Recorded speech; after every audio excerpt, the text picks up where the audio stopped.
Yeah, welcome to my talk on stack safety. I'm Jonathan Louie, as I already said earlier during introductions. Um, I organize the Vancouver Rust meetups, and this talk is just one that I came up with because I've been working on a personal project, a compiler for a somewhat small domain-specific language. I guess it's not really that small now in some ways, but yeah, it's just been a little hobby project, and I recently ran into some issues with stack safety, and so I kind of just thought it would be uh, interesting to talk about those problems and what I came up with in order to resolve those issues. So here's the agenda for today. We're going to be talking about stack safety, so I'm going to talk a little bit about what stack safety is, for those who may not be familiar with it, although I think if you do any amount of programming, you probably are already at least somewhat familiar. So it should just be like a quick recap. I'll talk about the problem that I encountered while working on my compiler, some of the possible solutions that I considered while working through that problem, and then we'll talk about how I ultimately ended up fixing it. So what is stack safety anyway? It's essentially just safety against stack overflows. So if you're not aware, essentially anytime you call a function in Rust, or in, well, pretty much any programming language really, it will allocate some amount of memory on the stack for that particular stack frame. So this happens for every function call you make, and that will store things like your local variables, your function arguments, and essentially what can happen if you make too many function calls is that you just build up this gigantic stack, and it can cause a stack overflow.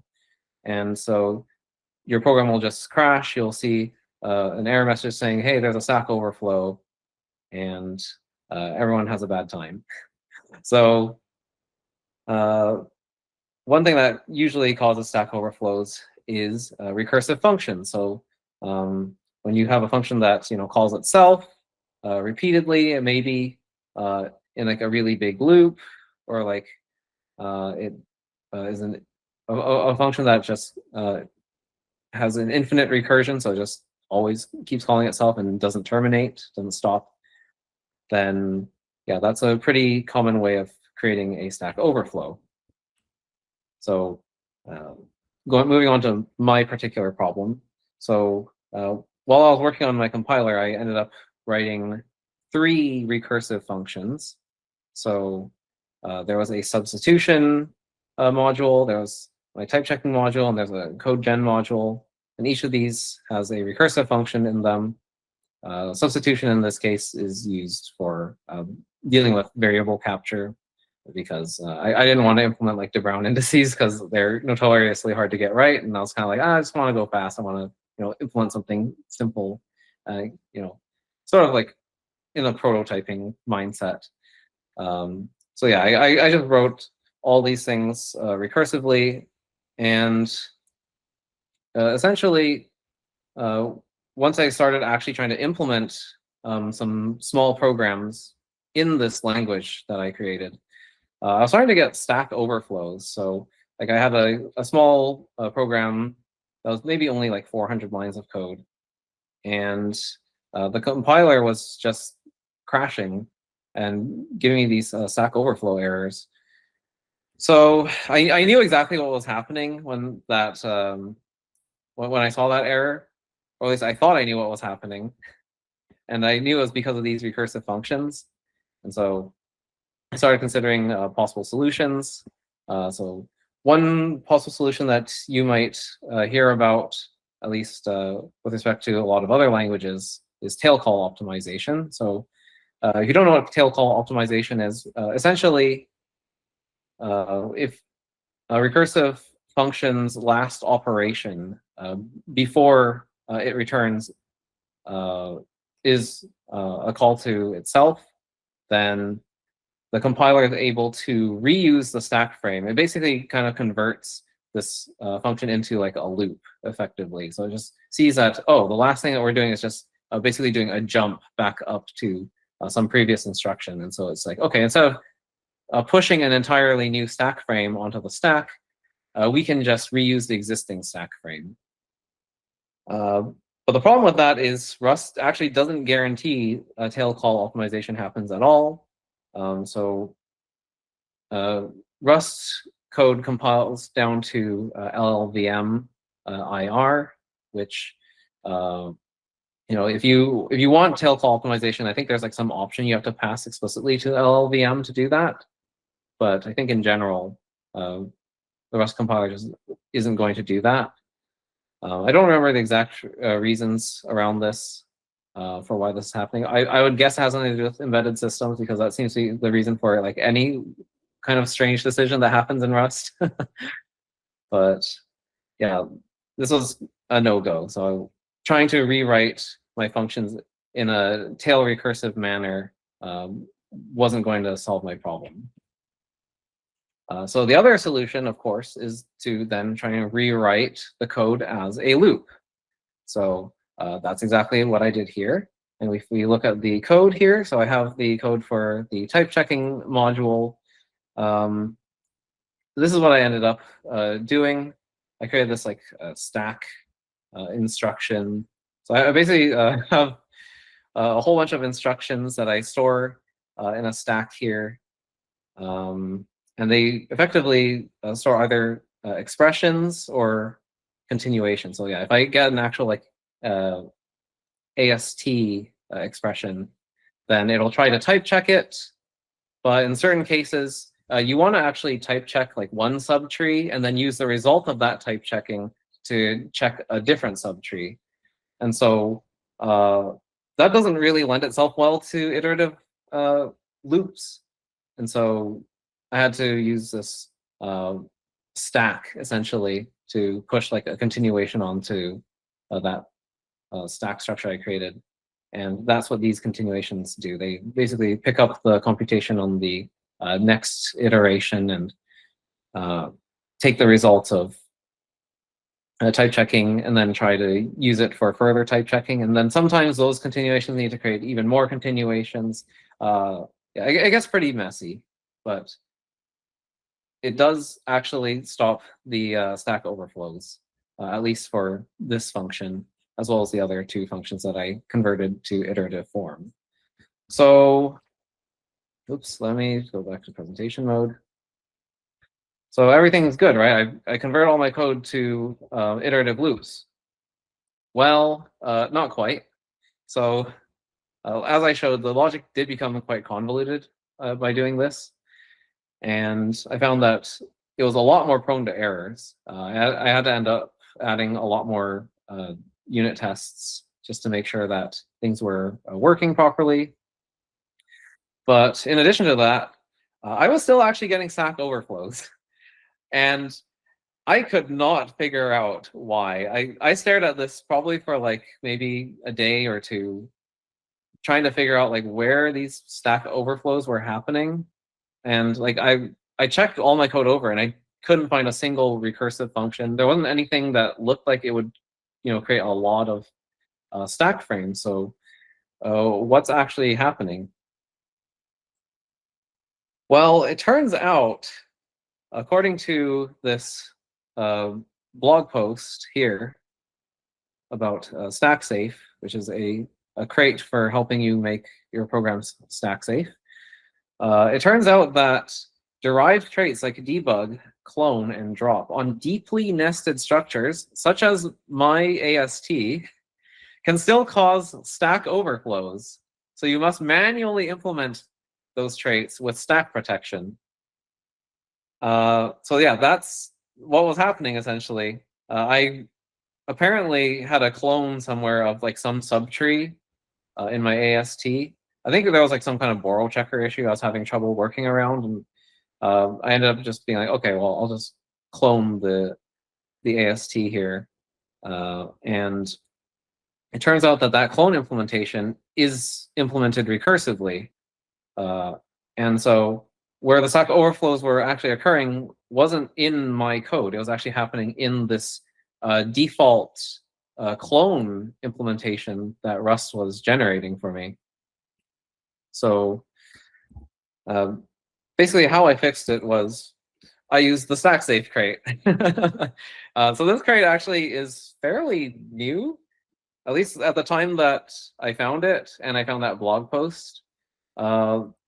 Stack safe was only like 2 weeks old, I think, or at least its first release was only like 2 weeks old. Yeah, you can see here like all the latest commits are like from, I don't know, 7 months ago, but yeah, it hasn't been around that long. But I found that the safe actually worked pretty well. You just add this like stack safe annotation to your recursive functions, and that makes the recursive function stack safe, but it doesn't deal with the deeply nested data structures and the trait impls. In order to deal with that, you have this stack safe wrapper, which you can use for your recursively defined data types like this, and that will fix that issue. So if I can just go back to my slides here. There were some small trade-offs I had to make with this. Functions that can easily be converted to iterative loops. Well, the way that this thing works is it basically just allocates or it grows your stack on the heap instead. So it's going to allocate memory in that case once you run out of stack space. I was already allocating memory though in the iterative version of my code because I had to store all those continuations and like type checking results in like a stack. So this didn't really matter to me. But yeah, the other cost that you have here is you have to add these stack safe annotations on your recursive functions. And I also had to add these .into calls all over the place. I didn't show those off, but essentially to create that like stack safe wrapper, you have to call .into. They show up a lot in the parser code in my like lallerpop file. So yeah, it was a little bit tedious to implement. I think it took me like maybe 3 hours to go through everything and make sure that everything was updated. But I'd say that was still probably worth it compared to some of the other solutions. Speaking of, there are some other alternatives that I considered. So there's the Stacker Crate. This one I think is part of the Rust nursery, if I'm not mistaken. It's part of the Rust Lang organization. So I assume that means it's a nursery crate. But anyway, it's basically a lower level crate that allows you to specify like, hey, spill over to the heap if the stack has hit its limit. You can see in the docs how that works here. Like this is the API. You kind of like tell it how much new space to allocate and stuff. Which obviously this could work, but I was looking for something a little bit more quick and dirty to get my project back up and running. There's also this crate called Recursive. I don't remember exactly how that one works. Right, it has the annotation here, but of course, just making your recursive function stack safe isn't enough to actually achieve full stack safety, right? I still have that cloning issue, so I did actually try a few alternatives that effectively did the same sort of thing as recursive did, and none of those worked. And yeah, the reason why was because of this clone issue. So the only solution that actually did work for me was stack safe. Oops, you always forget to set as presentation mode. So yeah, those are kind of the key takeaways that I just wanted everyone to leave with today from my experience. Is that yeah, there's no tail call optimization in Rust, so you should pretty much always prefer loops whenever you can. And whenever you can't, the stack safe crate is a pretty good solution for making sure that your recursive programs are actually stack safe. It deals with all cases that I'm aware of. So like that's the recursive functions. I think it also can work for mutually recursive functions. And for the deeply nested data structures that might cause stack overflows if you try to like clone them using the default clone implementation. And yeah, just this is kind of the big gotcha was that default derived create impulse are recursive. I don't really know why. I hazard to guess that it's because you don't necessarily know if you have an allocator, because typically the way that you solve this stack overflow problem is by allocating or growing your stack on the heap. But I know Rust is meant to target embedded systems, and so they can't really just assume that there will be some kind of heap to allocate on. So yeah, I have to imagine the reason for this is they want to support embedded systems. And so that's why it's recursive. Yeah, that's pretty much it for my talk. Thanks for listening. If you want to actually like look at the code, I can also link that as well. I have, this is what the current version of the code looks like, by the way. So it has this stack safe annotation here. I have two functions, infer type and check type, that I think call each other. So these are mutually recursive. Yeah. And in the other version of the code, in order to try and make it iterative, I actually kind of combine them into like one function. But this felt a little bit more natural to me. This is how I had it originally before I tried converting it to the iterative solution. So yeah, this was a pretty simple fix. Very relatively small lift there. I think I changed this from a box to a regular reference, but I think that was pretty much it. I don't remember if I had to do anything else really special in the code here. There might be a few like small changes I had to make within. Like I might have had to pass some things by reference. I think this was something that I had to do because of stack safe. So that looks a little bit uglier, but I think that's generally fine. Where is my grammar? There's also this, if I can find it, I think it was, yeah, these dot intos here. Like anytime I'm creating a node in my AST, every time I want to store an expression, I have to do this dot into to make it into like a stack safe expression. Yeah, that's mostly just like a find replace operation.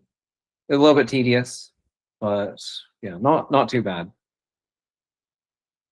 Yeah, that's gonna do it for my talk today. Do we have any questions? Thank you, Jonathan. I was curious. So you mentioned with one of the other alternatives that it was setting up essentially more stack space, but it was on a heap.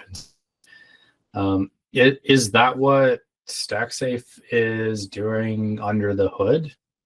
Yes. So StackSafe uses the Rust Lang stacker library under the hood. So it is based on top of that. It's just it makes it just provides like a higher level API. Like it lets you just throw on an annotation onto your recursive functions and wrap your data types in stack safe. So it's just like a really quick and dirty solution. Okay. So then those into calls, are they copying something from that heap space that you're using as stack back to your local stack, or do you know what those are doing? Not really. I'll be honest. That's just part of the API, as far as I know. Because originally those were box expressions. So like I have like my AST is basically just one big like expr enum, and every recursively defined like node. Like anytime I'd use like, I don't know, like an and, like a binary operation like and, the sub expressions would just be like box expr. So I basically changed that to, I think it was, actually, let me just look at my AST here. What did I do? Okay, yeah, it's a stack safe box expr. So the parser creates a box expr for each node, and then it has to wrap it in stack safe. So the dot into basically just creates that wrapper. We could actually look at the stack safe code to see what that looks like under the hood. I can actually just link the repo if you want to take a look at it yourself as well. Yeah, I probably will. I run into stack issues occasionally. Go ahead.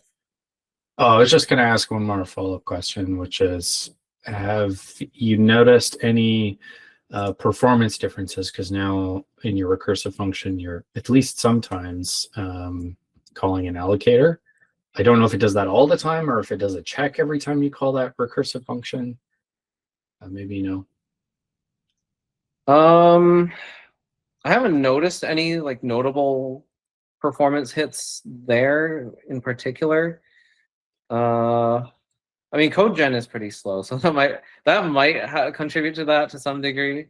I'm not too sure, but yeah, most of the programs I've written are, I guess, relatively small. There's one that does cause the compiler to take like 5 minutes to compile, just like one file, which kind of isn't great, but it's, yeah, I don't actually know. I know that the code gen part is just slow, and that seems to be a common problem.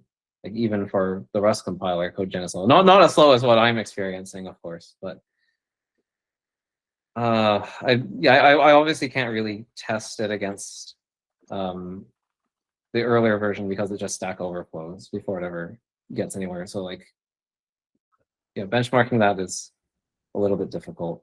Yeah, that makes sense. Thanks. I guess I had like kind of a similar question. You mentioned that you considered boxing up one of the datums that you're passing into the converter function, and then I also saw that you were needing to use clone. Did you encounter any other like maybe like fat pointer, smart pointer like use cases that could be interesting experiments for using this tool and doing something where you're like maybe not needing to clone as much? I think I experimented a little bit with like an RC at some point. I think I wasn't using it correctly because I was panicking. But yeah, maybe like a ref cell or something potentially could have helped in some of these cases. I'm not really sure. I think it was happening somewhere in like check defs when I was going through, because I basically store like all my top level function definitions so that you don't have to necessarily order the functions like top to bottom in that sort of like dependency chain. And I think like as I was iterating through those definitions, yeah, so I was running into some issue where I couldn't have like multiple mutable borrows, and so I had to clone at some point. I'm sure there's probably a better way to deal with that though. Yeah. Like, I think ideally you don't really want to be cloning the AST. Yeah, it wasn't a criticism in any way, because I think like sometimes you just like there's parts that just have to be clones, and then that can be like optimized later. But I guess I'm just wondering if in using StackSafe, if you found that there's some like gotchas around like, oh, you know, like this makes it actually really hard to use like an RC. Not really. Yeah, that is a good question though, because I did end up changing out some boxes for just regular like shared references. I was actually worried about that. when I was converting the code, but it didn't actually end up causing any real issues. I guess the only kind of gotcha there was in that one match case where I had to do like a whole bunch of like extra dereferences.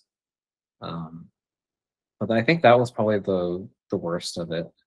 Yeah, it's not like the absolute cleanest solution ever. I saw like an article someone made where they said that if generators were to land in stable Rust, we would be able to get stack safety for free essentially with just like a very simple macro.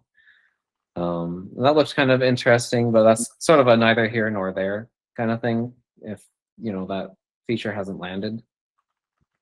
So yeah, if you're looking for something cleaner, that's probably the path to something cleaner than this, but it does require generators.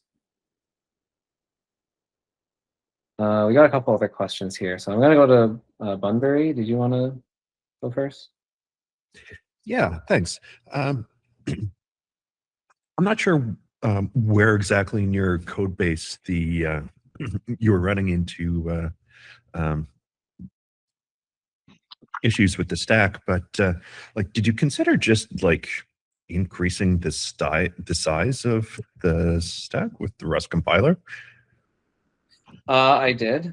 I did do that, but yeah, it didn't really feel like a very practical solution because I knew that the problems were probably still going to continue to happen as I wrote larger programs, because that wasn't even like the largest program that I wrote. And I Okay. kind of didn't really want to keep. So Yeah. the size of the stack would be relative to the size of the code base that you were processing? Yeah. Is that right? Exactly, because the AST would be Okay. larger. And yeah, I didn't really have like an optimization pass. There are some inefficiencies just in like the grammar itself and like the language. Like the base language that I'm compiling to doesn't really have like a concept of arrays. So the only thing you can do is like set variables. You can't even like push variables onto like a stack or anything like that. So I had to kind of get a little bit crafty there. And I think it's possible to implement sort of like an array abstraction over top of all this, but it wouldn't have like array, like constant time access to elements even, because the only structure that does exist in the target language is if else. So I could implement like a binary search if I want to like index into this collection, I guess. But yeah, it wouldn't have the same kind of runtime performance as an actual standard array. So like basically the way that I was creating arrays in my programs was just creating like a whole bunch of variables statically, and I'd have to do like big like switch cases over them just to like index into them. So I'm doing like a linear search, which is inefficient, but it got the job done, at least for now. That is something that I have to look into later. But that's kind of the reason why some of these programs kind of blew up in size. Okay. Yeah, because sometimes that can be an effective tool just while you're in the optimization phase. Mm-hmm. Yeah, no, that is like a good like quick fix to just like get out of that situation. So yeah, like increasing the stack size just through the compiler, definitely a viable solution if you just need a quick fix. And you like maybe this is the upper limit of how much stack space I'm going to need for my program just in general. But for the stuff that I was working on, definitely it was overflowing a little bit too quickly, and I just felt like it'd probably be better not to try and, I guess, like hack around the solution. Yeah, for sure. Awesome, thanks. All right, Matthew, did you want to go next? I think Chester was next. Okay, Chester, did you want to go next? Sorry, I just noticed that there's numbers next to the to the hands. Only the order even. Wow. Sure. So yeah, I was literally going to say the same thing as Bunbury, because I was like, increasing the stack size worked on the leak code problem, because I didn't have the option to use libraries in leak code, right? Because I was doing one of the leak code problems, and it it was not cloning that was problem, it was the random destructor. So in the end, I didn't actually I didn't increase the stack size after my submission. I just forgot the memory, because the problem was when the code program finished, it would try to drop it, and drop is recursive, like you said, and then it would die. But yeah, that was interesting. That was super cool. And for the sharing problem that you're having, where you had to do the clone, you said that you tried using an RC and that wasn't solving your problem, right? Or an ARC. Yeah, I was just using like a regular RC. Mhm. I think I probably also might have needed like a ref cell or something. I'm not really sure. Did you need to make But- changes to it? Huh? Did you need to make changes to the data after you put it in the RC?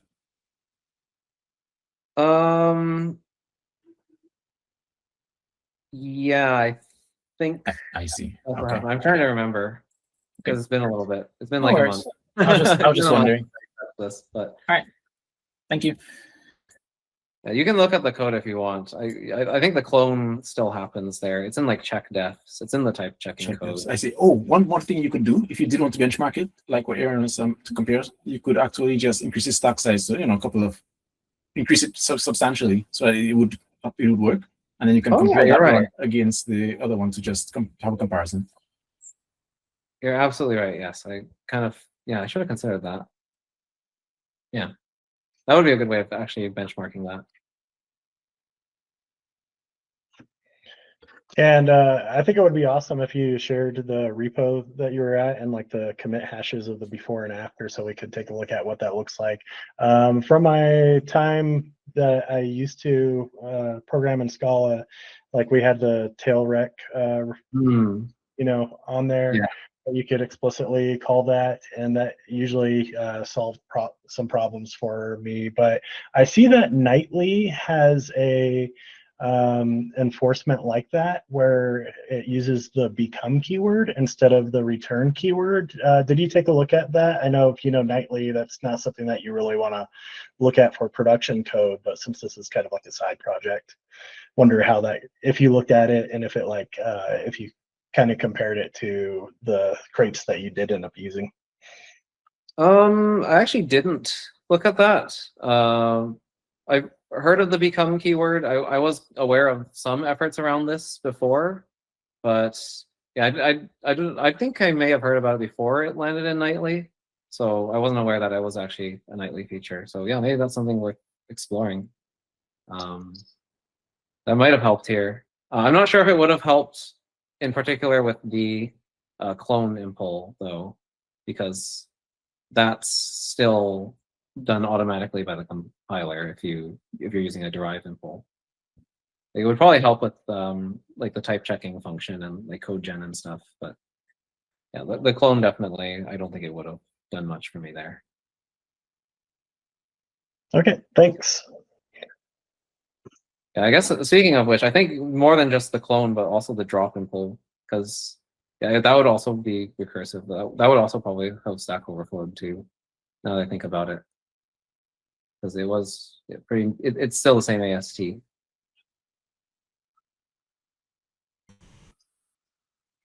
All right. Well, if that's it for questions, then yeah, thank you very much for attending this talk. Hold on. Actually, I did want to link the repo. So if I go back. Yeah, so I actually split it into two separate branches. Yeah, so this is the AST module. But yeah, if you click on like the branches, I think I have, yeah, there's a Stack Overflows branch. That's the one that was still having Stack Overflows. So I don't have like a commit hash to give you. I mean, you could just look at it yourself, but yeah, that would be the point to look at if you want to see like my attempt at trying to fix it with like the iterative version of the code. And main, of course, has the stack safe version of it. There's a bunch of other branches. You can ignore those. Those are weird experiments or like stuff related to the DSL that I'm working with.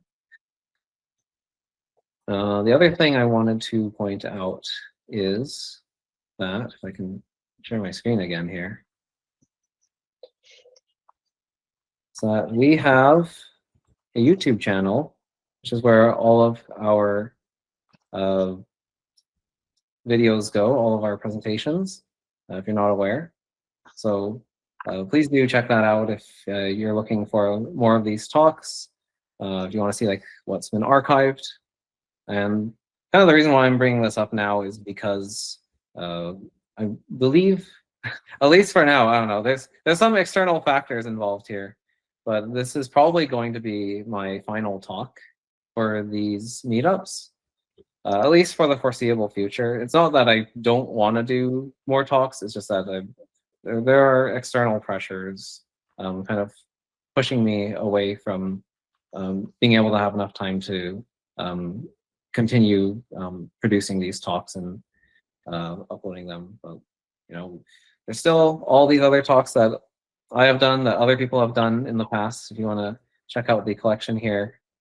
I'm a little bit sad that I probably won't be able to talk about my compiler a little bit more, because I did want to kind of dive into some of the details there beyond just like this stack safety issue.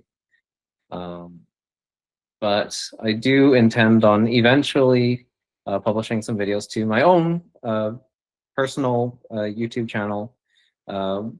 Those talks will probably be a lot more heavily edited, just so that they're a little bit easier to consume. But those are sort of a more long-term projects. So I don't know when that'll happen. I still have very little time to play with right now. So yeah, if you want to see more stuff from me, you'll probably want to keep an eye out on this channel. We might do some like watch-alongs in the meetups when the time comes. But yeah, I think this appears to be the end of the road for me when it comes to doing these kinds of talks. So at least these live presentations. So yeah, just want to say thank you to everyone who has been attending and checking out these talks. And yeah, that's pretty much it.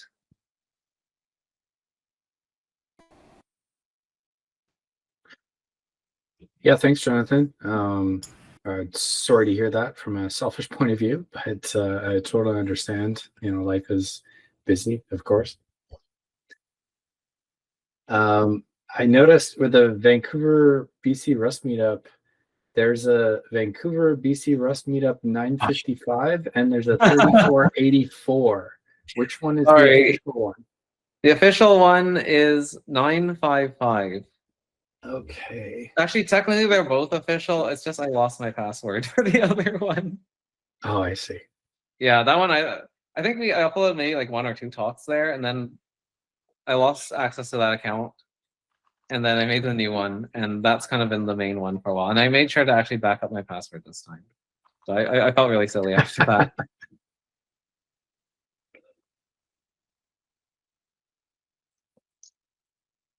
Yeah, if anyone has any other questions or concerns, you might want to just drop the link to the 2 channels. Good point. Yeah, so this is the YouTube channel for our archived presentations for the meetups. And this is my personal YouTube channel. My personal YouTube channel is basically just all tech videos. I don't do much else on there anymore at this point. I have like a separate channel that I use for like uploading like gaming videos and stuff, but like yeah, that's sort of a separate thing. So if you're interested in like the tech talks, this is where you'd go. And you might also want to drop the link to the GitHub where they can get the presentations. Oh, right, the talks repo. I kind of forgot about that.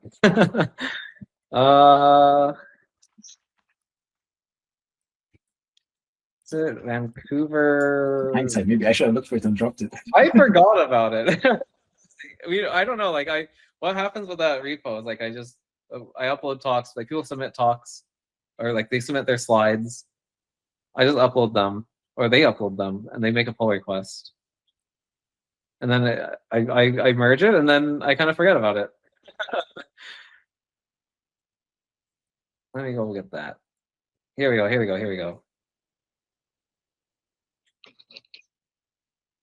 Yeah, so this is the repo for the talks. If you want to see all of our past talks, well, not all of them. So not everybody who has done a talk has submitted slides or like additional material to this repo, but I'd say most of the previous talks that we've done have some material there if you want to take a look at those. But yeah, that's typically where we would upload our slides, and I will be uploading the slides for this talk to that repo. And yeah, that's pretty much it, I think. Yeah, like Chester is saying in the chat, everyone is welcome to do a talk at our meetups, but no pressure if you don't have anything you want to talk about. Yeah, and recording is optional. If you don't want to have your meetup recorded, usually I'll just ask you beforehand, like, hey, do you want this meetup to be recorded and archived for the YouTube channel? And if you say no, and some people have said no in the past, then we won't do that. Because I want to make sure that everyone feels comfortable doing their talk. So if you feel too afraid to have it out there like publicly or whatever, then yeah. We won't record it. We won't upload it or anything like that.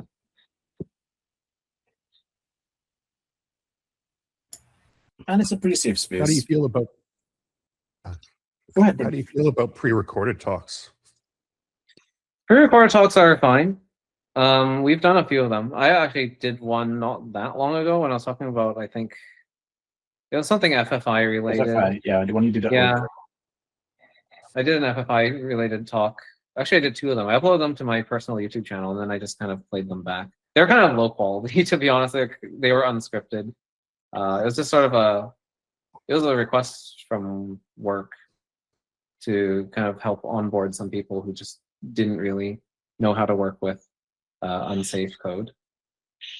But I decided that it might be good knowledge for other people, so I just kind of did a quick record and upload, and that way I could share it not only at work, but also here as well. And that's probably what I would do in the future for other kinds of tech talks, but I think they would be a lot more edited than those talks were.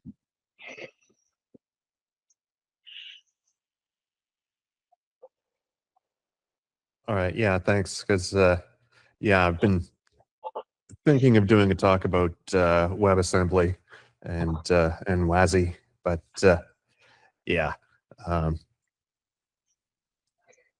a little hesitant to make firm commitments. Mm-hmm. Yeah, if you don't want to do a live presentation, you don't have to do it live. I mean, I think in some ways, not doing it live, but actually just showing up to like take questions can actually be a better experience, because then you can like cut like all the boring bits, like where you're like navigating your command prompt, or waiting for stuff to compile, that sort of thing. That's kind of why I kind of like the pre-recorded talks a little bit better as well. Yeah, sometimes. I mean, that part shows things that you don't realize that people are learning. Like they learn, oh, this is an easier way than what I normally do for this thing. So I actually learned from those past videos as well. So I realized that the edited ones, sometimes I don't know what it is I didn't know, because that part just gets cut out, right? That is true. Yeah, that is true. Sometimes it depends on like what gets cut, but yeah, I don't know. It's whatever your preference is, though. As a presenter, like if you don't feel comfortable doing a live talk, then feel free to do a pre-recorded one. I think we've done several of them for guest speakers, like way in the past. Pretty much, I think even on the other YouTube channel, the original official YouTube channel, there's like a pre-recorded talk there too. I'll probably also add that if you're not an expert in Rust, it doesn't matter. You don't have to be an expert. Beginners are welcome to do talks as well. For example, I did a talk on Bacon, which is a tool I use with Rust. It's written in Rust, but that wasn't the point. It's just a tool that I use that I thought was helpful to other people. And I did a talk on it, presented how I use it and that kind of thing. So it doesn't have to be super technical or aimed at advanced users. It can be aimed at beginners as well. Yeah, a lot of beginner talks are actually really nice because we have a lot of people who show up and they're like, "Hey, I'm new to Rust. I've never used it before," and was kind of hoping for like something that was like beginner friendly, so I could maybe learn a little bit more about Rust. So doing like intermediate or like more advanced level talks isn't necessarily like a preferred thing anyway. So yeah, beginner level talks are always welcome. Chester, Bacon, after you presented that, I started using it all the time. It was great. I didn't actually know about it before your talk, and it's a great tool to just add. So yeah, Thank you. Even just if people have cool things that they've run into and they haven't seen us talk about it yet, it's probably on the table for at least a quick presentation. Yeah. I mean, it's quality of life tools, right? I mean, you can do everything that Beacon does without Beacon, but it's just so much more work. Yeah. I was using Bacon at one point. I think I stopped. I don't remember why. I think I was having some issues with it with like tmux. Yeah. The developers super what's the word, engaging with the community. So if you have like an issue with a particular thing, it's not a waste of time necessary to raise it. Maybe he might be able to do something about it. Okay, maybe I'll look into that. Yeah, he has a chat server that he set up. He made a chat server and then he hosts a chat for Beacon on the chat server. But he also checks GitHub issues. That's also fine. Interesting.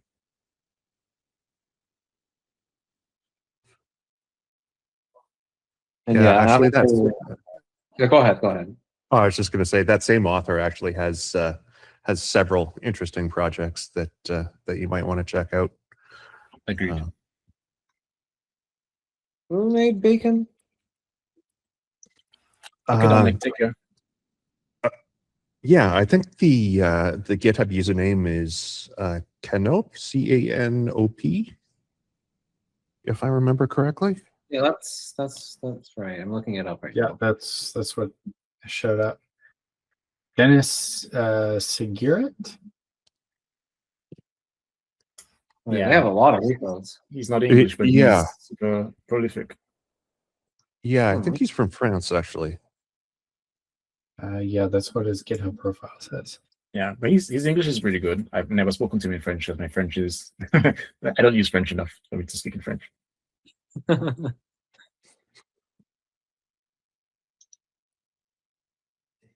Okay, cool. Yeah.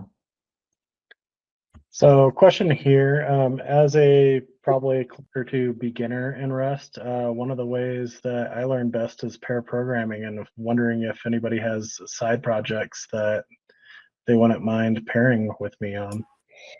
I'm looking for someone to pair with me, so that actually works for me. I have a Discord bot that I wrote in Rust that no longer is able to be run on the platform I wrote it for, and I want to modify it to work standalone in a container.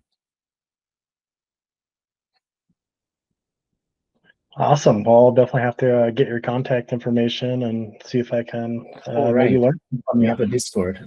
Yeah, I was gonna say. I forgot about that. We always forget to mention the Discord. I'll drop the link in the chat. Sorry. Yeah, if you can drop the link, that'd be awesome. Yeah, there you go. Yeah, but for sure. The only problem is that I'm a bit strapped for time right now. I'm not as bad as Jonathan, but just working through a couple of. So, yeah, it's a long story, but short version is that I'm super pressed for time right now. But I do want to get it done sooner rather than later. So that's why I want to pair with somebody, because if it's only me and the bot, then I tend to not prioritize it as much, but I tend to keep commitments. So if we schedule a time, if it's just 1 hour a week or whatever time you have available, then it'll at least get done eventually, because it might not be that much work. I just don't know how much work it is because I haven't actually started trying to modify it. I guess I can give a little bit of backstory, short version of it. I wrote it for a platform called Shuttle that used to host Rush projects for free. And the company went under, I think. That's my understanding of it. So the free version also went under. and hence the bot can no longer be hosted there. And I want to containerize it so I can host it at work, because being the boss kind of gives you some perks that you can say, yeah, we can run this small program here at work, but I want to containerize it before I do that. Gotcha. Yeah, definitely hear you on, people not having much time usually. And so, I work best with kind of like a structured schedule too. So I'll definitely join the Discord and hit you up. But if there's also anybody else that has projects, I'm interested in anything and everything where I can learn more. How do you feel about WebSockets? How do I feel about them? Yeah, what do you know about them? Are you be interested in maintaining a library for WebSockets? I'd be interested in taking a look at it. I've done some toy projects with WebSockets before. Okay, I'm also a maintainer for eWebsock. It's a WebSocket library for Rust, and similar problem. It just doesn't get to the top of the priority list. But if I'm going to pair on it, then again, it kind of gets allocated time, kind of thing. Awesome.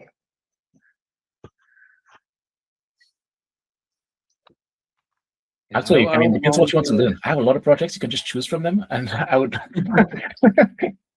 which ones you're interested in. I could work on those.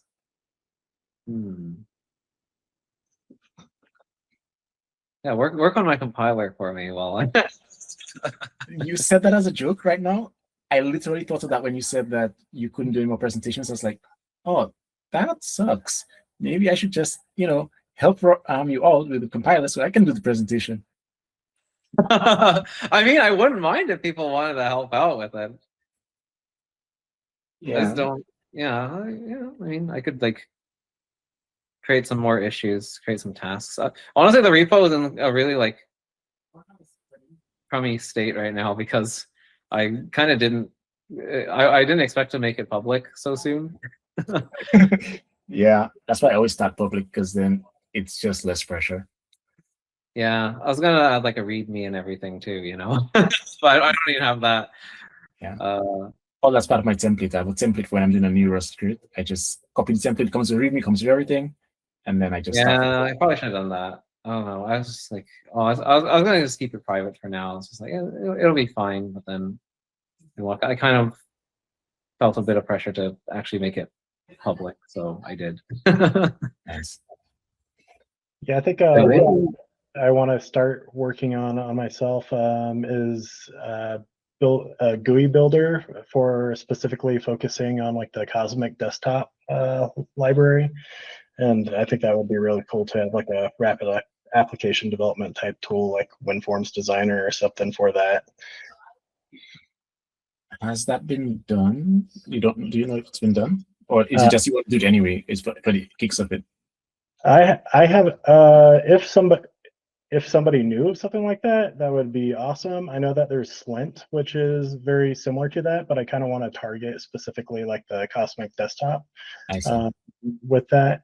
And I think that, and I haven't heard of anything being done with that. They have a Cosmic app template, but not a WYSIWYG form designer type thing. Right.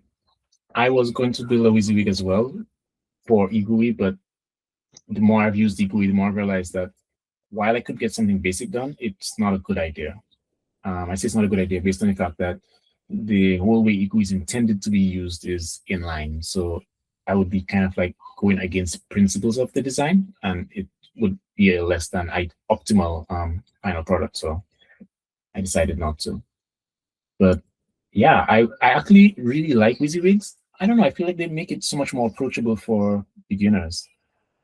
Absolutely, one less framework or library that you have to get in-depth knowledge on, especially when that's not really the core focus of what you're trying to accomplish. Well, I feel like I still end up getting somewhat of an in-depth understanding of the WYSIWYG, but it's still better than it's more. You get that immediate feedback. It's that kind of internet children thing. You try something, you see it work right away. Mm-hmm. But yeah, I'm okay to play on your projects as well if you want to do that. So let's talk on Discord after. Let's see what your schedule is like, and we can work out something. I would also invite you to join if you're interested in writing lock-free algorithms. I'm in another group that's doing that. one of my friends did his master's, and he did in lock-free algorithms, and he has a couple of things that he wants to implement. And I was like, well, let's give it a try. He was going to do it in C++. I was like, well, let's just do it in Rust. And he's like, yeah, let's do it. So that's another thing that I'm starting, and he'd be welcome to join on that. He's new to Rust as well, so I wouldn't, it'll be fine. I could bring a guy who heights up to speed at the same time. Cool. You start a lot of projects, though. I do. I have more projects started than I'll ever finish. I turned old recently, and I realized that I'm not going to finish all these projects anymore. Like when I was younger, there was still time to finish all of them. And now I realize that, I'm not going to finish all of these. So I'm trying to be more realistic and, try to pick the ones that I want to finish. But I think, honestly, I don't know if I actually need to finish any of these projects. I think I enjoy working on the projects because I've been thinking about it more and more. Is what I'm after the outcome, or is it the process, Interesting. I enjoy writing code. It makes me happy. Yeah, it's the journey. Yeah, the journey's why I'm here. Fair enough. I don't know. I enjoy the journey. I just also like having something that Take care, Melanie, Marianne. Thanks for coming. I think she already left. Oh, I'm sorry. I missed it. Yeah. It's all right. But yeah, I mean, like, I guess for my compiler, by the way, I know basically nothing about compilers. I should have said. Probably should have said that earlier. You sound like an expert, bro. I have no idea what I'm doing at all. The only part I knew, sort of, was like how to implement the type checker, because I did that one Oregon programming language summer school course that was implementing a type checker for a dependently typed language, which this language isn't even. So I kind of took what I had there as a bidirectional type checker. I modified it. I wrote like rules for something that didn't have any bidirectional rules written for it before at all, and then tried implementing it. Ended up finding a bug in it later on, and then kind of hacked around that issue. Wonderful. But it works. Well, things you sounded like an expert. I don't know if anybody else knew you were not an expert. I saw in some of your code it looked very XML-like on what you're trying to parse. Is it actually XML? Or it's not XML. No, it's. I don't know where you got the idea that it was XML-like though. From the Lallerpop grammar file, or. I couldn't remember where I saw it, but you were scrolling through something, and I was like, "Oh, that looks XML-ish." No, it's not. It's not XML. It's a language called. It's a language called DrawedScript. It's for a video game called Deadly Rooms of Death. It's a puzzle game, and they have a scripting engine. And everybody hates the programming language, or that scripting language rather. So I decided to try writing my own. Yeah, that's the solution. Let's add a new one. Well, the thing is, it just has. What does this language have? It has if else. It has a bunch of like direct commands, so like checking positions of like objects in the room and stuff like that, which is like stuff I can't really work around. So those are just part of like the AST. I created like nodes for each of those. So the AST is actually a lot bigger than I would like it to be, but I didn't really see a good way of working around that. There might be a better way. I don't know. But yeah, it has if else. It has support for integers, and it has support for like ASCII text values. And that's pretty much it. It has like goto. Goto is kind of like the big thing that it that it does. If you want to do any kind of like control flow, you're using goto. Yeah. Goto. Yeah, that's definitely a target language and not a language writing. That's not for humans. Exactly. So, that's the thing. Like most people who work with it are like, well, this isn't very human readable. And on top of that, they also have like the weirdest, hackiest way of doing like dynamic values. Like if you want to check an object exists at a relative position to another object, you have to set these MyScript variables to the values, the offset values that you want. And then after you run that command, you have to explicitly set those MyScript variables to -9999. And that's very, very error prone, especially once you start introducing if else. Because you have to make sure you do it in each case as well of the if else. Yeah, this is a target language, not a human language. Exactly. That's why I decided to write this DSL on top of it. So it's this one, Jonathan, that I'm sharing here. I thought Jonathan was sharing his screen. Me too. Oh yeah, that's the language. Yeah, that's those are the source files. So those are like some sample source files of the language that I'm writing. Yeah, this is just from the link that it look- you sent. Yeah, it looks kind of rusty. That was kind of the syntax I was going for before I realized that Rust uses like a recursive descent parser, and Lallerpop is a bottom-up parser generator. So it's a little bit hacky in certain places, and there are some bugs in the parser too. Like I had to work around binary operators because I didn't realize that they would be such a pain to work with when you're doing bottom-up parsing. And so like every operator has the same precedence, not in the actual like target language, of course, but in my language, I have to add parentheses to make sure that it actually parses correctly, which definitely needs to be fixed at some point. Oh, you're looking at the ugly like arrays that I created, the pseudo arrays I made. I like this one. So why didn't you add arrays to your language? Why didn't I add arrays to the language? You don't want to give the false good impression of question. constant time lookup. The reason why is because it's just a lot of work. It's a lot of work to do that. It is something I do actually want to add an abstraction for, and actually have like a proper feature for that in the language. But yeah, it also it would still lead to quite a bit of code gen, but at least you'd have the ability to actually create collections. Yeah, but yeah, it wouldn't be constant time. I don't even know what to call it. Like I'm not going to call it an array because it's not actually like a proper array. I mean, you could go the JavaScript route and just call it a map. Well, it wouldn't be a map though. Right, map implies constant time again. Yeah. Nobody expects a collection to not be constant time. Yeah, that's the thing, right? It's just like I don't know what is this thing. I mean, you can iterate through it in linear time. Oh, you call it like a linked list or something like that. People don't expect that to be constant.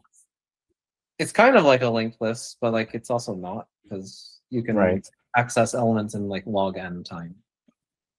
Okay. Well, you could call it. I don't know what to call this, but some kind of tree thing. People expect trees to be log n. Yeah, some kind of tree thing. Yeah, if you call it that, they would expect it to be log n-ish. Yeah, probably. That's kind of the name I was more leaning towards, but or I don't know, collection. Collection. Actually, that just leaves people with questions, not answers. But yeah, sure. I mean, fair enough. I don't know. I'm not an expert at making languages. I'm really bad at it. I'm decidedly bad at writing parsers.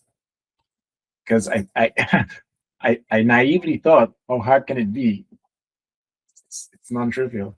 But Bunbury posted some resources in the chat. Yeah, actually, they're. It's all really about the crane lift compiler, which is it's essentially like an alternative compiler for compiler backend.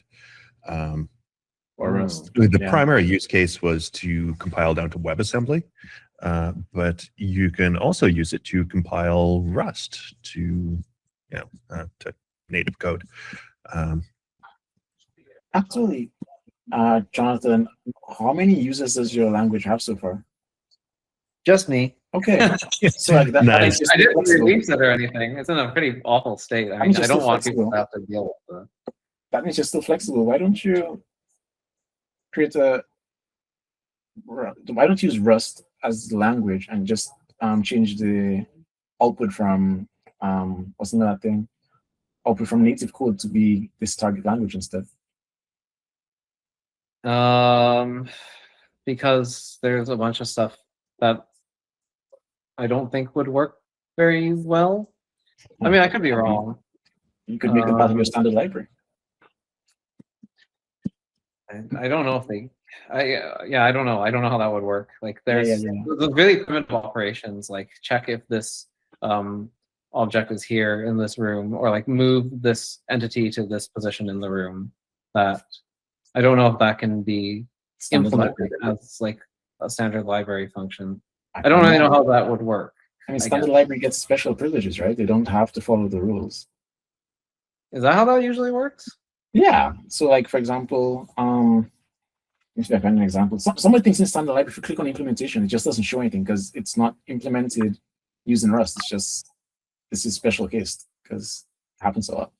Oh, There's a few things in the Rust standard library that are like that. So Yeah. there's certain usually very low level primitives that you can't implement in a programming language without compiler support. And those kinds of things are usually done by some kind of compiler built in. That Chester, you're absolutely right. That's what's called. There's some magic. Now I would say that in Rust's case, I don't know the exact percentage, but I would say like 95% of the standard library is actually just standard library written in Rust. There are a few intrinsics, but you don't come across them like everywhere. They're just I'm just unlucky. I would say half of the stuff I've been curious how it works has been built in. Yeah, and that's fair because it's often like the magical things where you're like, wait, exactly. I can't even think of how I would implement that. Yeah. And then you go ask, and then it turns out that actually, the internals of the compiler, do some magical thing and emit either individual instructions that CPUs do your magical thing, or they have low level they choose a syscall or something on some platforms. Like how do you actually get memory? Like I know we can, like in C you can call malloc, but at the lowest level you need a syscall or something like that, which is great. You can go read all the Linux syscall stuff, but then you run into the question of, well, how do you call a syscall? Right. And there's a specific like invocation that you do in assembly that you put some stuff in specific registers, and then you inform the kernel you'd like to call a syscall, and there's a protocol for that. But I don't believe that low level syscall is actually implemented in Rust. It's got a little bit of assembly and there's some magic, and I think it's done by the compiler rather than the standard library. For example. right. Yeah. I wish I could think of an example, but I know, to be honest, most of the time I don't really care how things work in implementation wise. I just want to know what's the interface and will it solve my problem. That's generally what I'm interested in. But sometimes I'm curious. I go clicking and then this one's special. And other times, honestly, I've learned like binary search, for example. There's binary search you learn in school, and then there's one standard library it does the same thing, but it's so much easier to reason about that I was like, they should teach this in school because it's obvious that it works, whereas the one that you do in school, you kind of have to reason about it, Intrinsics. Yeah, so in the standard library, you can find these intrinsics. That's the thing you Google, just Rust intrinsics. And these are the things that they can be in the mirror. It could be the LLVM backend deals with them, and we can see there's copy is deprecated. So I go down to, maybe it's just all the experimental stuff. So abort, alignment. Like how would you write I actually with alignment you could probably do some pointer math and figure that out. Asserts, That makes sense. Various atomic things, although I'd be surprised if that isn't just lowered to certain assembly instructions. Oh, black box, that's a good one. How would you implement something in pure Rust without an intrinsic that tells you that it does nothing but contains a value, and that the compiler itself can't look across that boundary? Yeah. Right. Yeah. Like, it's usually like kind of weird things that you're telling the compiler something. Mhm. Right. It's also simple things like add sometimes. I think add is also intrinsic. No, I don't think it's in here. I think it's there's an add with overflow. there you go. Some CPUs have separate instructions for add without and with overflow. Exactly, yeah. So that would make sense. And only the compiler knows if you can use it or not. I don't know. There's a whole bunch. I mean, anybody who particularly cares can go look at this list. It's giant. It's not worth going through the whole thing. But Agreed. Okay, so I could like potentially make my like more specialized commands into like intrinsics and then expose them through the standard library. Yeah. But the heavy lifting would still have to be done by the compiler. It's just that it would keep this from like cluttering up my AST. Right. Okay. And the nice thing is, if you use Rust as your front end, then you get all the nice language support. I could. I don't know. Yeah, I guess it comes down to like what's your goal? Like, is your goal to learn how to write languages, or is your goal to make a language that does something? A little bit of both. So like this project in particular, the goal is just to make a language that actually did something, because I am working on a project using this language, and it has served me pretty well so far, even though like I showed you, the compiler is kind of in a really crap state, and I obviously don't know what I'm doing at all. But but it works. It gets me from point A to point B, and it's I've been using it, and I've successfully implemented some of the things I wanted to with it. And yeah, my goal is to kind of just improve it to a point where eventually I can say like, hey, this is actually something that maybe other people can use, and they also want to work on stuff using this language instead of the actual like built-in like drawed script language. Then yeah, hey, try this instead. Exactly. That's but, a good idea. Yeah, That's like actually, the idea, the idea originally really was like I want to build a programming language. I've never done that before. This is an excuse for me to try actually building one. But yeah, I had ideas of stuff like, oh, what if I implemented it with like dependent types and stuff, and I really wanted to aim in that direction to begin with. But then I realized that for the sake of like this particular language, that probably isn't the way to go, because there's a lot of stuff that the target language just doesn't support. Like it doesn't support recursion at all, because you can't push variables onto like a stack. So you have to do everything with like loops. And there's no way I can figure out to work around that unless I try to implement like a big gigantic if-else chain in the code generation to act as like a pretend stack and pretend heap. But then if you generate that much code, the actual game itself, when it tries to load the scripts, takes a really, really long time to actually work anything at all. And then it lags the game as well. So like the game itself is my runtime essentially. And trying to generate too much code is a problem. So yeah, certain things just weren't allowed. And that's kind of why I ended up settling on, for my type system at least, the kappa calculus instead of a more standard, like simply typed lambda calculus. Just because I knew like I wouldn't have to deal with like memory management in particular. So I didn't really benefit that much from like Rust's affine type system, but I also wasn't going to be able to have things like lambdas. Actually, that might still be possible. I know that defunctionalization is a thing. I tried implementing it once. I think I did it wrong, which is why it didn't work. So that is something I might try revisiting. But yeah, calculus doesn't have first order, or it doesn't have first class functions, and that's why I thought it would be a good fit for my language. I see.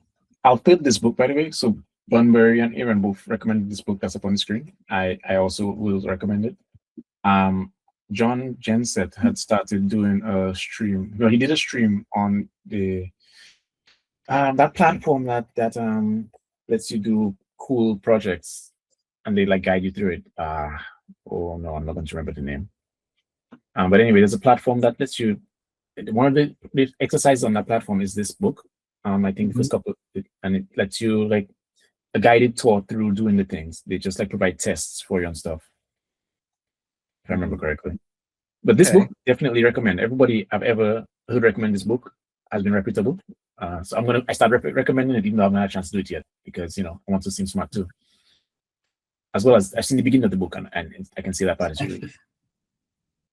Yeah, that's the thing. Like for me, like I have a deadline for this project because I don't know. It's kind of complicated to explain. I don't want to get into all the details for like why I have a deadline on a personal project. But I do have a deadline on this personal project in particular, and that's why I was just like, well, if I wanted to make this thing happen, I'm probably going to want to build a compiler for it, and that's why I jumped right into it, because something that I do find is that I spend all my time just like researching things and like reading about it, but I never actually like build anything. I never actually like touch it. And like, yeah, these are all great resources. I should read them, and I think I will eventually.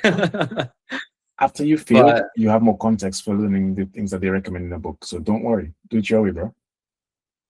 Yeah, I felt like I just had to just dive into this and just start implementing something, make mistakes, get a lot of stuff wrong, and then learn from that. And now, I guess I'll have more context for that when I read the books on how to actually do it properly. Yeah. There was a school project once where they expected us to just use this library that's available in Java, I think, or something like that. And instead of using the library, which I didn't know about, in my defense, I went and wrote my own parser. That was a big mistake. That was a much bigger project than I was supposed to do. But you know what? It was an experience, and I passed the course. My parser mostly worked. It worked on the corpus that it needed to work. There we go. Yeah, that's kind of what I did too. It's like I only implemented the commands that I actually needed to use, which was actually still quite a few. My ASC is way bigger than it probably needs to be. But yeah, I just implement things as I go, as I need them.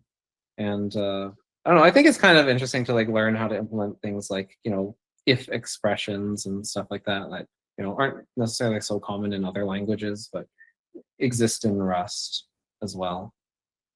Mm-hmm. It's definitely been a good learning experience, if anything. But yeah, obviously it's not ideal. I definitely should read more first before I continue. But I haven't really touched the compiler in a while because I'm kind of past the phase where I really need to add more features to the compiler. The only thing I would probably like to do is add like an optimization pass, because it generates a little bit too much code right now. Mm. Jonathan, your backend for your compiler, is this going to an interpreter or another language, or is it actually going to machine code? It's going to an interpreter in another language, basically. So it's more like a transpiler. Mm-hmm. But yeah, it compiles down to this scripting language, and the game itself is the runtime. It is like the interpreter. It takes that scripting language and then executes those commands. Is this game fun, by the way? Just out of curiosity. Sorry, one at a time. No, go ahead, Aaron. My question is kind of a joke. Oh, I just said that's cool. It makes sense. Yeah, and my question was, is the game actually fun after all of this? Is it worth it? Is the game actually fun? I mean, I showed a few people and they seem to be pretty excited for the project. Oh wait, you're making the game? Okay, maybe I should give a little bit more context. Okay, no, you don't have to. I thought it was a game that already existed and you're making a thing for it. Just dropping all the sweet hints. So I think it'll be easier if I just give you a little bit of context. Sure. I think it'll make a lot more sense. Why? if you can. is the way that it is. I feel like I'm being very dodgy with it, but like I don't have to be. Oh, you don't? Okay. I just didn't really want to have to like explain everything. But like, I upload this trailer to my alt channel for the project that I'm working on. That essentially just implements someone's indie game or like elements from someone's indie game in his favorite other indie game. And he's a YouTuber, so he probably will be playing what I'm making at some point. But there's like there's like a time limit on that. I see. He's No, not going to play my project once he has finished playing through all the other projects that he's currently working through for this particular game that he's been making. So he's doing like a dev commentary sort of thing over his own game, and he's playing through everyone's user-made content, like everybody's user-made content, and so it's if probably you going finish to in time, then yours gets included. Yeah, my stuff is probably going to be in there as well. Well, he's already played some of my stuff before, but this is like on a different kind of scale.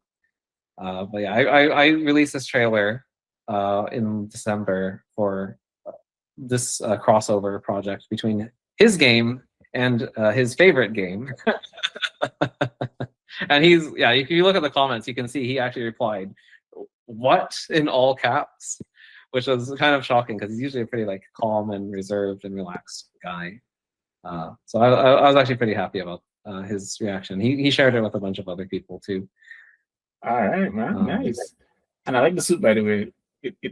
You can see put the extra effort in, you know. Yeah. And the ball was, top shelf, brother. Thanks. I tried to. This was like a parody of a Nintendo Direct. I had a feeling. It seems something like that. Like, this is not original content, but it looks nice. Yeah. The I only was original content, so this was time I was. The only thing original here is the stupid compiler that I'm building and the crossover hold that I'm building for this game. Game that I really wasn't even familiar with until I started this project, because I was just like, I think this would be a really fun and interesting project to work on. And it turned out it was actually very fun and interesting to work on. Yeah. So I'm glad I did it. And I'm glad you presented on stack safety. I hadn't given it much thought because, I only had that one time I bumped into stack issues, and that time I was like, all right, just forget it. Literally, just forget it. That was my solution. But yeah, it was things I didn't know I needed to know. Maybe one day I'll bump into a problem. Yeah, I mean that's how these things happen, right? It's just like I was like, I don't need to care about this stuff. I know how to avoid like these stack safety issues already. I know how to avoid stack overflows, right? You just write your code as an iterative loop whenever you can, and like in this particular case, I ran into something kind of unexpected. Like I was aware of tail call optimization. I was aware that there were crates that would let you just throw an annotation onto a function and it would just make it stack safe. I didn't know that wasn't going to be enough for every case until I discovered stack safe, and then I learned something new. And so I was like, you know what? I'm not sure if everyone has really run into this issue before, but I think it's kind of an interesting gotcha of the language that would be good to share with people. Yeah, 100%. I agree. The nice thing about it is if you know before you need to know, when you do bump into it, at least even if you don't remember, you have an idea that you can look for something, right? But when I bumped into it, I was like, I don't have anything like that. Okay, Stack Overflow was an error message to say your recursive function doesn't terminate. That's what that is to me. Normally, right? Stack Overflow is just your recursive function doesn't terminate. But I was like, I don't have any recursion in this. I'm like, what's going on? And then, I investigated and I found out that, all right. It's that kind of party. I don't even remember how I found out. It took me a while. I remember that much. Yeah, same here. It took me a while to figure out that my clone was causing the stack overflows. I was just like, what? That's a thing? It's like, maybe I should raise some more awareness about this, because I don't know how many people are actually aware of that. Yeah, that's literally how these things are implemented. There's This one is more thing what we forgot to mention, right? The stack size is different in debug and in production code. that is true too. I actually did forget to mention that. Yeah. Yeah. That was Oops. also surprising. Oh well. Yeah, I kind of rushed this. I kind of rushed Is these it- slides together. Is it bigger in debug code or smaller? One of them is bigger. One of them is bigger. One of them is bigger. That's interesting. I was under the impression that at least most of the time it was left to the OS, but I mean, it makes sense. The compiler could change these things. And the person writing the code can also change it. When you spawn in a thread, you choose the size of the stack as well. Mm-hmm. So you Yeah. can make it any size you want. You can spawn a thread and just choose any size that suits your purposes. Well, I don't know if it's any size, but I don't know if there's an upper limit on it, actually. Yeah, I was just about to ask because I've never tried that before. Is there an upper limit, if anybody knows? Mine, I set mine to I think something like 32 megabytes. I think the default is an 8 or 2, something like that. And that solved my problem. But in the end, I just forgot it, which solved my problem. Actually solved it because mine was because mine was on a leak code problem. It wasn't a real program, but it was a real program. But it was at the end of the problem, it would drop the memory, right? And then when it came to drop the memory, that would cause the stack to overflow. So for mine, if I forget it, then didn't have to drop it, and didn't have to drop it, didn't crash. So problem solved. And my thing was faster.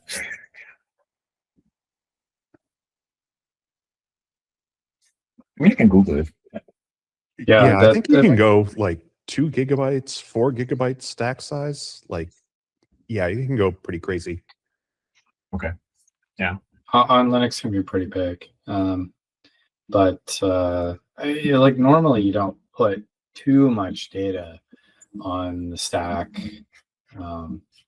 Desktop systems.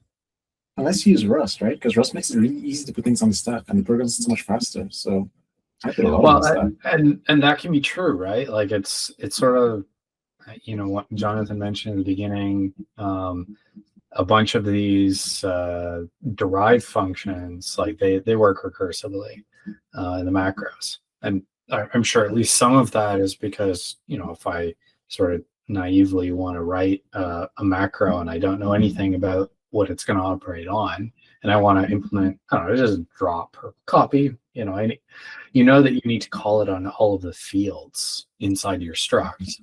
So if I were to naively write a macro, I'd basically do a loop through each one of my struct fields, and I'd call the same function, whether it's clone or drop or whatever you have on all of them. Then it's relatively easy. It's relatively straightforward. It's intuitively kind of makes sense. Yeah, so I guess you're right. Rust does make it very easy to put stuff on the stack, and that's often a good thing. Has anyone like arena allocator implementations on Rust and like? I started learning about them, but I haven't done. No, it's the answer to your question for me. I haven't done it yet. I've started looking into it. Yeah, I've heard of arena allocators. I've seen a lot of like arena allocator implementations in Rust before. Like people would like post about them, but I've never actually looked into them. Yeah, I've often, because they show up in kind of two areas. One which you don't need as much in Rust, and one that's just as useful in Rust as anywhere else. So the first one is when you don't know if you're going to need to clean up some memory, and it'd be a lot of work to keep track of which things you need to free. Now, Rust usually doesn't have that problem because you just let stuff drop, and drop usually cleans up everything, and so you don't have to do a lot of bookkeeping to clean up. But the one that does make a lot of sense is there's plenty of cases when you really just want to allocate a bunch of stuff, and while you want it to be cleaned up eventually, you don't want to spend a lot of CPU cycles on the metadata around is this particular piece of memory allocated or not. And arena allocators are really great for it because on the allocation side, you can often just mark that something is being used, but then you can skip a lot of the cleanup stuff until you're done with your arena, and then you just drop the whole arena all at once. And for performance, like I've seen it in like high performance 30 stuff, for example, where you want to do very fast parsing, and then you want to just drop all of it at the end because you basically have a big scratch space, and then you get rid of it.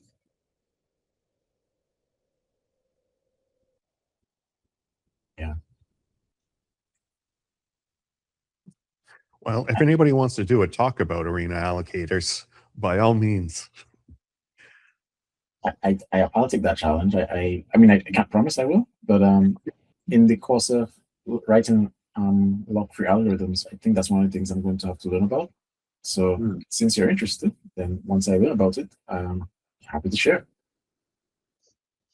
And then Yeah, that'd be obviously, great. once I finish the lock-free algorithm, actually implement it, I'll definitely come present that. Well, I might not present it. I might get the guy who actually designed it to present it, but whatever. I'll have help. So. Oh, interesting. Yeah. Cool. It's actually really interesting, but I don't know if it's a talk that would fit really well because it's probably going to be like half an hour long just to get the idea across. Because I could be wrong, but I feel like if he skips the background, we will just be lost. So he would have to cover the background, and then he already condensed it down to about 25 minutes for his thesis defense. And I feel like shorter than that would be too short. We could do it in 2 sessions instead of 1. Yeah, probably. I think that might make more sense. Yeah, Like, that give everybody the background. Let people ask questions about that. Right. And then give it some time for people to like let it stew and like do their own research. Right, and then we'll present the Rust part afterwards. Yeah, that makes sense. Yeah, I feel like that makes more sense. Yeah, so I'll remind him not to get rid of his presentation because I keep things forever. Right, I'm a hoarder, I guess. So if I do a presentation, I probably don't get rid of it. But I don't know. Maybe he might not be that way. So I should probably tell him, don't toss your presentation just yet. I want it presented again. But yeah, another thing I wanted to know, the Discord bot. If I do the Dockerization, should I also take notes from him to be able to do a presentation on that? Is that a thing people are interested in? Sure. No, not Dockerization process so much, but more the writing a bot in Rust. Yeah, why not? Yeah, absolutely. I mean, anything that's this project people work on, I usually learn something. Yeah, for sure. I learned a lot when I wrote that bot, but I don't remember anything now, which is amazing. It's like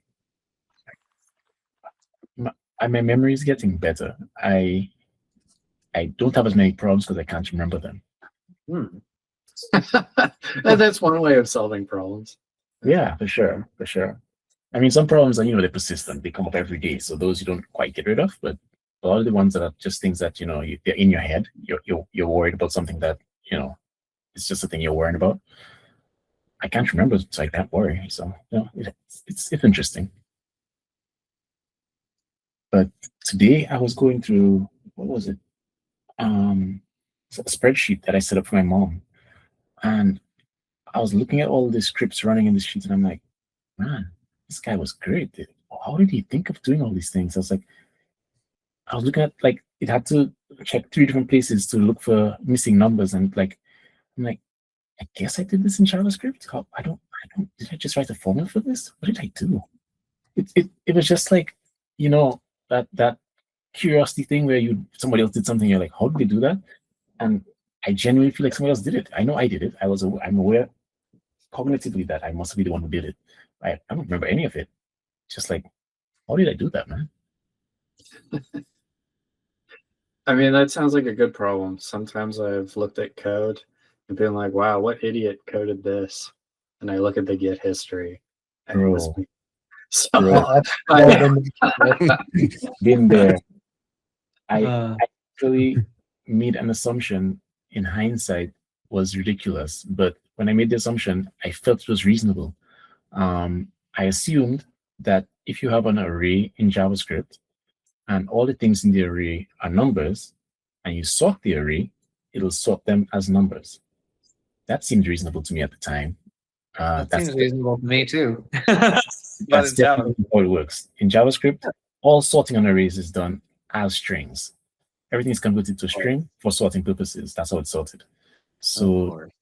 January, October, November, and December are the first 3 months, and then all the other months come afterward, which just causes so many problems in my program. I found out afterward.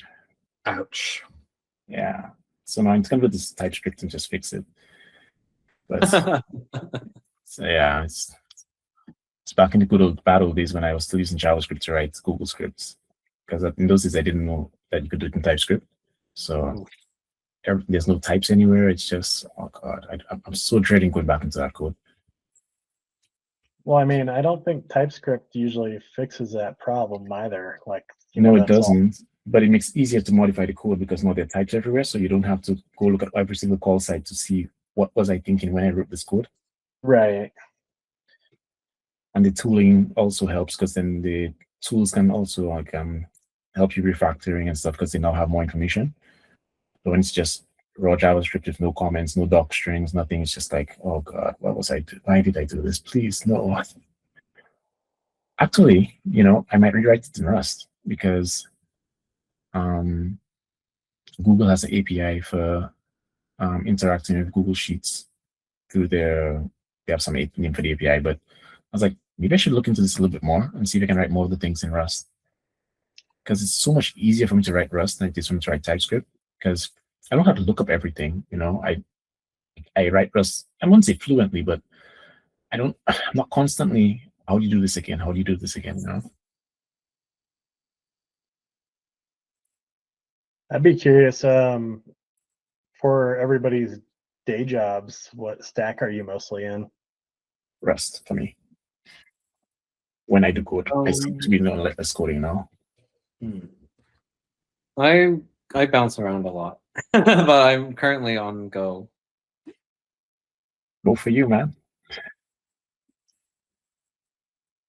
I haven't done a whole lot of coding at my last place. We were kind of split between C# and TypeScript, and I'd dive into the code every once in a while. But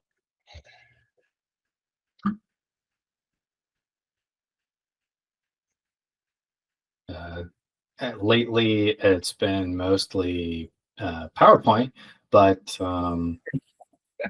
largely, I'd say for a lot of what I've done so far, a lot of C, a fair bit of Python, a fair bit of interop between C and Python, like the Python programming language. I have done a few projects in Rust.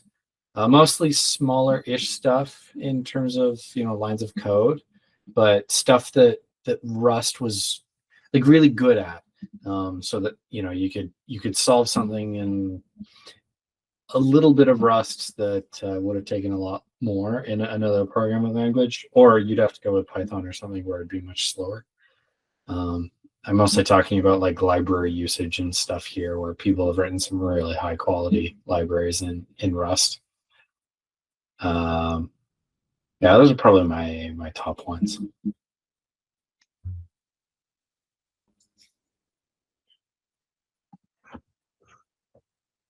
Anyone else want to add to that?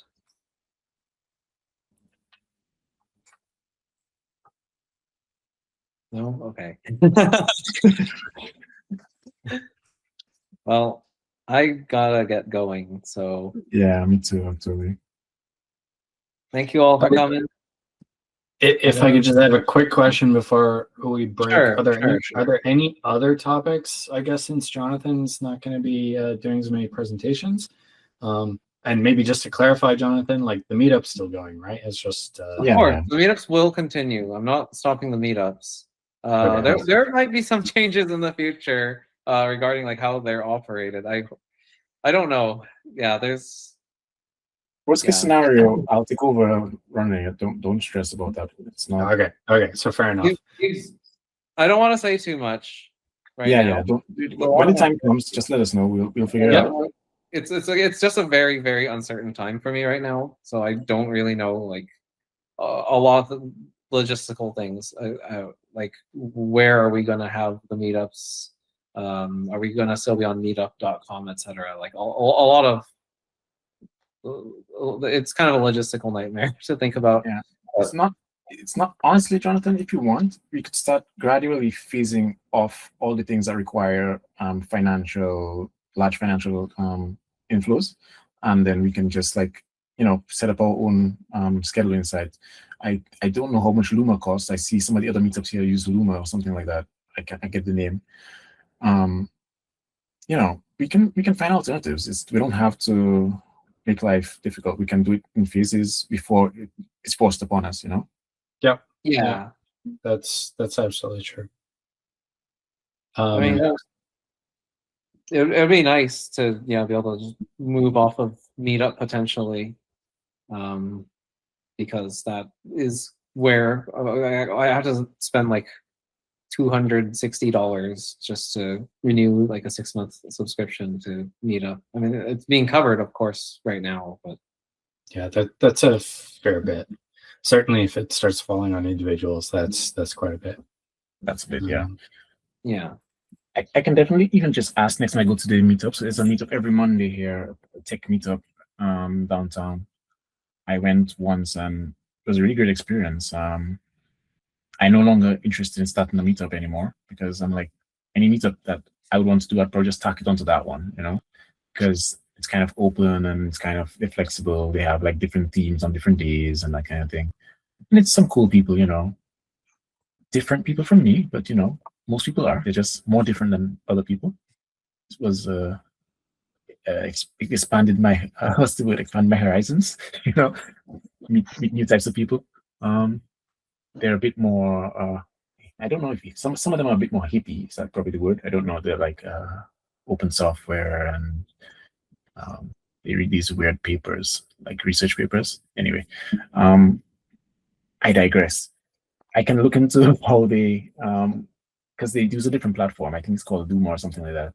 And I don't know if they have a large budget, so I don't know if they're actually paying for it or what it is. Or, we can look into it and see what other options exist.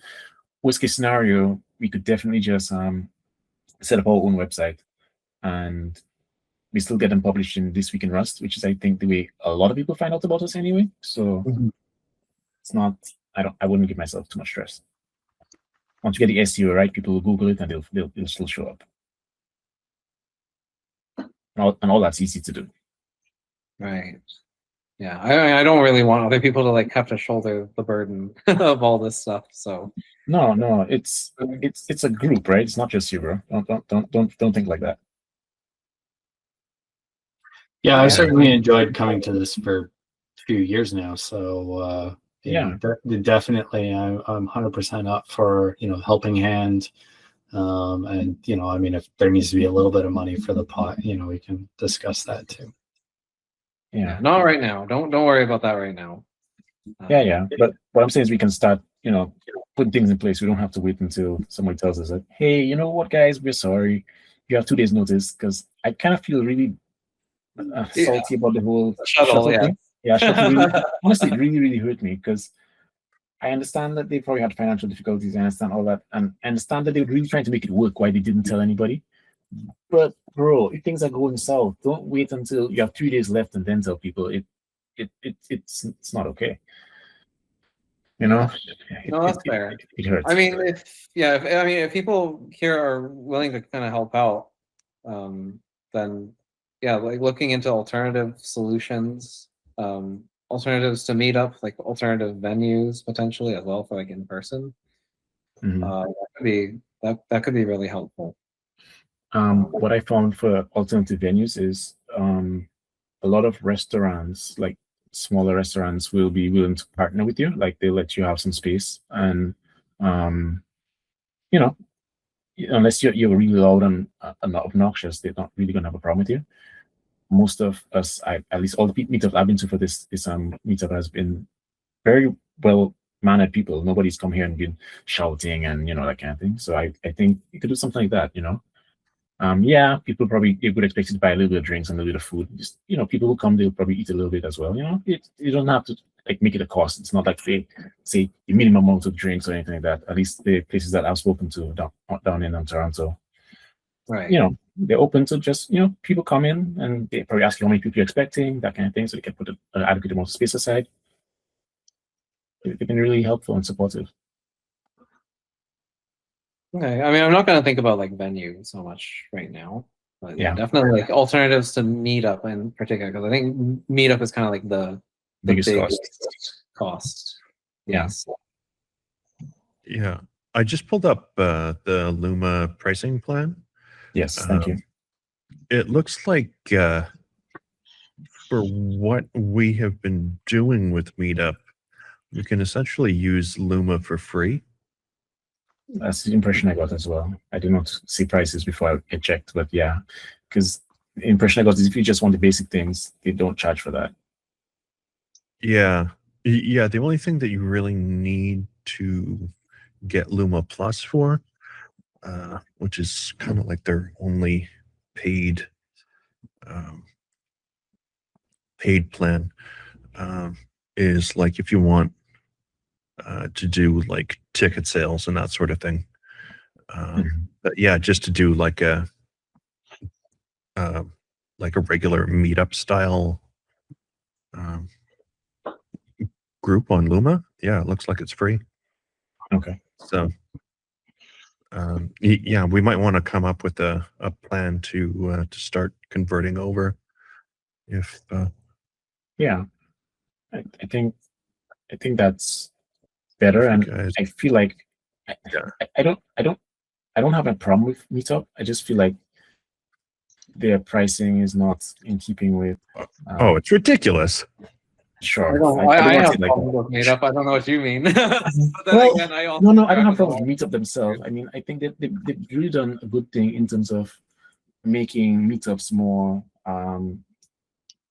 easily found. They've done good work. True.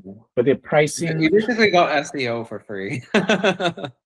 yeah, but their pricing is not. I don't know. I feel it's unreasonable. Yeah, unreasonable is what I want. I feel it's a little bit unreasonable. I don't feel we get the value for the money that we pay. Even if we're not paying it out of our pockets, I still feel the amount of money that's being paid doesn't correspond with the amount of value we're getting, in my opinion. Yeah, I think a lot of the reason for that is because there's a bunch of additional features that they want people to use that I'm not currently using. That well, actually no. The thing is, I don't even have a Meetup Pro subscription, so I don't even exactly. Which is crazy to me. That's the price that you're paying, that shouldn't be the basic tier. You know what I'm saying? That's yeah. No, I get what you mean. We're not getting enough juice for our squeeze here. Yeah. And personally, I like supporting people that make the free tier reasonable. So if we're going to patronize somebody, I prefer patronize Luna. That's me. That's just how I spend my money personally. I'm not saying that we have to do that. I'm just saying that that's how I approach things. Somebody has a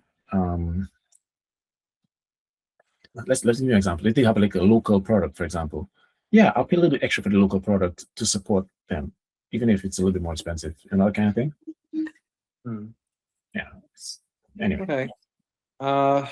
Yeah, maybe. Yeah, maybe if you don't mind, can I like delegate that plan to you if you want to come up with a plan for how we can migrate from Meetup to Luma? I suspect Bunbury might be more efficient at getting it done, but if he's not willing to, if it's not convenient for him to do that, then I can take it over. I can definitely put a couple hours together. If someone could like spearhead that would be really helpful right now.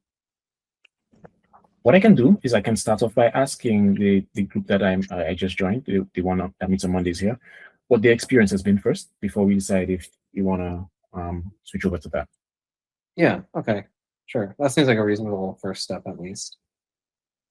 Yeah. So if you just post the answer to that on Discord, Chester, then yes, I'll do that. Maybe we make a little channel to discuss, transition and running. And do we do this in the public, or do we do like just the people who are here now kind of thing, or subcommittee, or do we just do it in the public? Because I don't see a problem doing it in public, but I don't know what people think. I don't think we have anything that's super private. It's just talking about which platform we want to use? I don't know. Unless anybody has objections, I'd say just make a channel and I was thinking maybe a thread, actually. I was going to do a channel. Sure. Channel's kind of permanent. a thread's probably good enough too. Yeah. Yeah. Okay, I'll do a thread. Okay. I mean, I think people, if they're interested in knowing like what's happening with the meetup, I guess it's kind of nice to have some visibility too. Yeah, for sure. For sure. Jonathan, would you mind letting us know how much time you have left on your current subscription? Technically it just ran out, and I have like, wait, actually, no, I just got billed. Never mind. So yeah, basically, yeah, until You have 6 June. months? Yeah, 6 months. Okay. And is Yeah, it that is prorated? totally if fine you, for transition. is it Sorry? prorated if you cancel? Do you I get your money back if we decide in a month or two to go to limit? don't remember. I'll be honest, I don't actually remember. All right. Yeah. No worries. I mean, we can just decide on where we want to go to, and then we can transition on whatever time period. It's neither a rush, but nor is it something we want to ignore forever. Mhm. Okay. All right. The one thing that I haven't looked up on in terms of Luma is where they're based. We may want to consider patronizing a Canadian company. Right. I mean, yeah. I'm all for local. It's just that if the Canadian companies don't Feature offer us, set and pricing Yeah, is exactly. important too. yeah, exactly. I was trying to figure out how to say it like that's it. That's what I was trying to say. Because if the Canadian company is not giving us something comparable, then Yeah, I'm sorry to have to cut this off short. yeah, for sure. Yeah. We can. No, I really totally want to get makes going. sense. I All can right. get up early tomorrow. Yeah, Alright, if anyone Thanks, has everybody. something they want to talk about, please just like DM me on Discord or like post it on the general channel or something and let me know. Otherwise, we're just gonna have like a free chat next time. Yeah, All right, for sure. All right, Hey, everybody. take care. Thank you very much. Bye. All right, Yeah, sounds bye. good. Thanks again, Jonathan. Good seeing you all again. Take care, Yeah, everyone. it was great to see you again, man. I'm happy to do doing better. Bye. Yeah, cheers.